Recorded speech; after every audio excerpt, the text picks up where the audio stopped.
Hello, good morning. How we can attract more blessing into our life?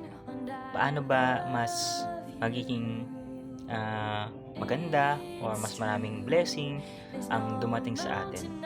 So, ako personally, naniniwala ako na we need to focus on the blessing rather than on the problem. So, may mga bagay kasi tayo na hindi natin nakikita dahil maraming problema. Mas nakikita natin yung mga responsibilities natin, yung mga bills natin, no? Yung mga kailangan nating tapusin, yung mga trabaho natin, so yung mga deadline natin.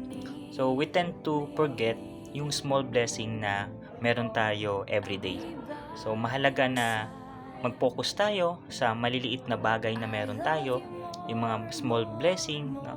Like halimbawa, everyday gumigising pa tayo, everyday may maayos tayong tinutulugan, no? Meron tayong kasama natin yung pamilya natin, meron tayong kape sa umaga, 'di ba? May pandesal sa umaga o ano man yung maliit na bagay na meron tayo. Let's be grateful because big blessings come when we are grateful on the small one. Thank you.